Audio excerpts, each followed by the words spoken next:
Hey guys, welcome back to my YouTube channel. I hope ಎಲ್ಲರೂ ಚೆನ್ನಾಗಿದ್ದೀರಾ ಅಂದ್ಕೊಂಡಿದ್ದೀನಿ. ಇಲ್ಲಿ ನಾನು ಕೂಡ ತುಂಬಾ ಚೆನ್ನಾಗಿದ್ದೀನಿ. ನಾನಿವತ್ತು 87ನೇ ಕನ್ನಡ ಸಾಹಿತ್ಯ ಸಮ್ಮೇಳನಕ್ಕೆ ಹೋಗಿದ್ದೆ.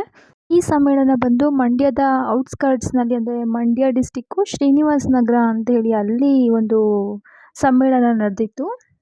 ಆ್ಯಕ್ಚುಲಿ ನಾನು ಇದೇ ಫಸ್ಟ್ ಟೈಮ್ ಈ ಥರ ಸಾಹಿತ್ಯ ಸಮ್ಮೇಳನವನ್ನು ಅಟೆಂಡ್ ಮಾಡಿರೋದು.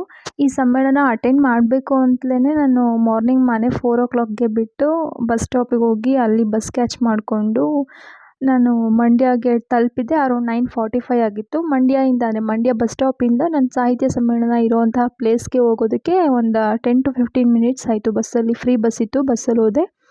ಆ ಮಂಡ್ಯ ಡಿಸ್ಟಿಕ್ಕಲ್ಲಿ ಪೂರ್ತಿ ರೋಡ್ಗಳನ್ನೆಲ್ಲ ಲೈಟಿಂಗ್ಸಿಂದ ತುಂಬ ಚೆನ್ನಾಗಿ ಡೆಕೋರೇಟ್ ಮಾಡಿದರು. ಬಟ್ ನಾನು ಮಾರ್ನಿಂಗ್ ಟೈಮ್ ಹೋಗಿದ್ದರಿಂದ ನಂಗೆ ಅದೆಲ್ಲ ನೋಡಲಿಕ್ಕೆ ವ್ಯೂವ್ಸ್ ಅಷ್ಟು ಚೆನ್ನಾಗಿ ಅನ್ನಿಸ್ಲಿಲ್ಲ. ಬಟ್ ನೈಟ್ ಟೈಮ್ ಹೋಗಿದ್ರೆ ಚೆನ್ನಾಗಿ ವ್ಯೂವ್ಸ್ ಸಿಗ್ತಿತ್ತು ಅನಿಸುತ್ತೆ. ಅಲ್ಲಿ ಲೋಕಲ್ಸ್ ಏನಿದ್ರು ಅವರೆಲ್ಲ ಮಾತಾಡ್ತಾ ಇದ್ರು ನೈಟ್ ಟೈಮ್ ವ್ಯೂವ್ಸ್ ಚೆನ್ನಾಗಿರುತ್ತೆ ಅಂತೇಳಿ. ನಾನೇನೋ ಅರೌಂಡ್ 10 o'clockಗೆಲ್ಲ ರೀಚ್ ಆಗಿಬಿಟ್ಟೆ. ಬಟ್ ನನ್ನ ಫ್ರೆಂಡ್ ಬೆಂಗಳೂರಿಂದ ಬರೋಳಿದ್ಲು. ಹಂಗಾಗಿ ಅವಳಿಗೆ ಟ್ರಾಫಿಕ್ ಇತ್ತು ಅಂತೇಳಿ ಅವಳು ಬರೋದು ಲೇಟ್ ಆಯಿತು. ಸೊ ನಾನು ಫಸ್ಟ್ ಟಿಫನ್ ಮಾಡ್ಕೊಂಬಿಡೋಣ ಅಂತೇಳಿ ಟಿಫನ್ಗೆ ಹೋದೆ. ಸೊ ಟಿಫನ್ ಬಂದು ಖಾರ ಪೊಂಗಲ್ಲು, ಸಿಹಿ ಪೊಂಗಲ್ಲು, ಚಿತ್ರಾನ್ನ, ಚಟ್ನಿ ಜೊತೆಗೆ ಕಾಫಿ ಟೀ ಕೂಡ ಕೊಟ್ಟಿದ್ರು. ನಾನು ಟಿಫನ್ ಮುಗಿಸ್ಕೊಂಡಿದ್ದ ತಕ್ಷಣವೇ ಸಾಹಿತ್ಯ ಪರಿಷತ್ತು ಭಾಷಣ ಎಲ್ಲ ಸ್ಪೀಚ್ ಎಲ್ಲ ಕೊಡ್ತಾಯಿದ್ರು. ಸೊ ಆ ಪ್ಲೇಸ್ಗೆ ಹೋಗಿ ಸ್ವಲ್ಪ ಹೊತ್ತು ಕೂತ್ಕೊಂಡೆ. ಅಷ್ಟೊತ್ತಿಗೆ ಫ್ರೆಂಡ್ ಕೂಡ ಬಂದಳು.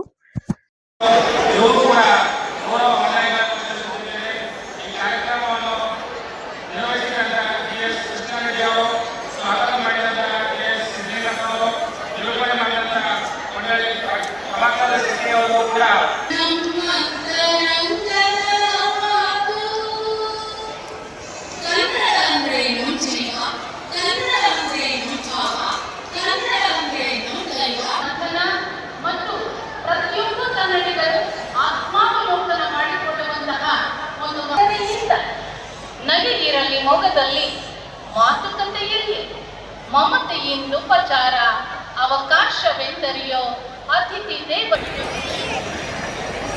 ಈ ಒಂದು ಕಾರ್ಯಕ್ರಮದ ಅಧ್ಯಕ್ಷತೆಯನ್ನು ವಹಿಸಿಕೊಳ್ಳಲಿರುವಂತಹ ಡಾಕ್ಟರ್ ನರಹಳ್ಳಿ ಬಾಲಸುಬ್ರಹ್ಮಣ್ಯ, ಹಿರಿಯ ವಿದ್ವಾಂಸರ ವೇದಿಕೆಗೆ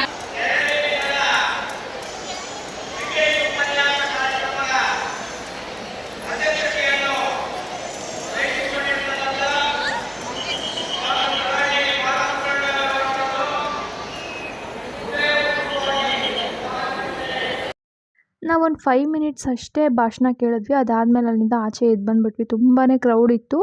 ಅದಾದಮೇಲೆ ನಾವು ಏನೇನು ಸ್ಟಾಲ್ಗಳನ್ನು ಇಟ್ಟಿದ್ದಾರೆ ಅಂತೇಳಿ ಅಲ್ಲೆಲ್ಲ ಸುತ್ತಾಡೋಕ್ಕೆ ಅಂತ ಶುರು ಮಾಡಿದ್ವಿ. ಸೊ ಅಲ್ಲೆಲ್ಲ ವುಡನ್ ಕ್ರಾಫ್ಟ್ಗಳು, ಆಮೇಲೆ ಶೋ ಪೀಸಸ್ಗಳು, ಮರದ ಆಟಿಕೆಗಳನ್ನೆಲ್ಲ ಇಟ್ಟು ಮಾರಾಟ ಮಾಡ್ತಿದ್ರು.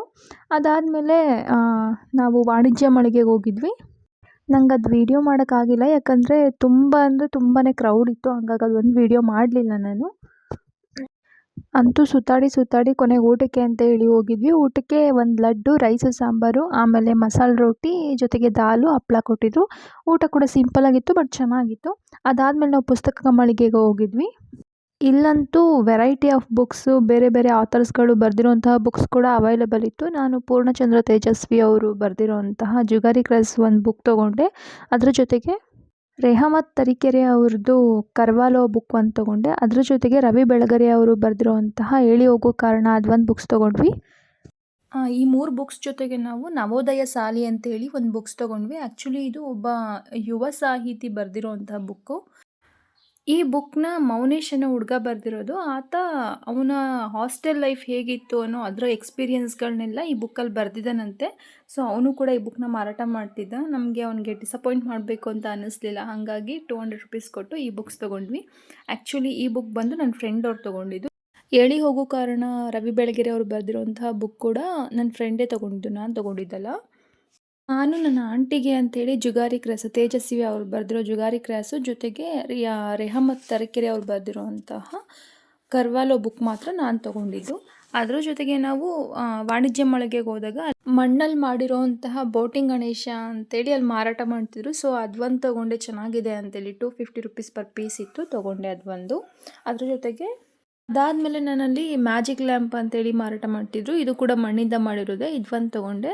ತುಂಬ ಚೆನ್ನಾಗಿದೆ ಇದು ಮ್ಯಾಜಿಕ್ ಲ್ಯಾಂಪು. ಈ ಸಾಹಿತ್ಯ ಸಮ್ಮೇಳನ ನನಗೊಂಥರ ಜಾತ್ರೆ ಥರ ಅನ್ನಿಸ್ತು. ಅದ್ರದ್ದು ಒಂದಷ್ಟು ಕ್ಲಿಪ್ಸ್ಗಳು ನಿಮಗೆ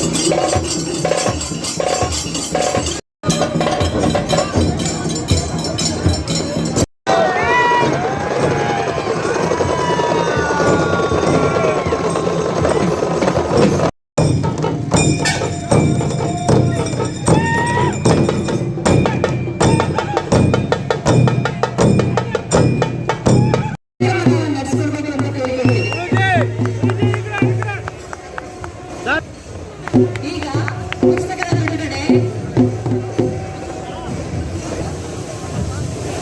ಕನ್ನಡವೆಂದರೆ ಬರೀ ನುಡಿ ಅಲ್ಲ, ಅದರರ್ಥ ಜಲವೆಂದರೆ ಕೇವಲ ನೀರಲ್ಲ, ಅದು ಪಾವನ ತೀರ್ಥ.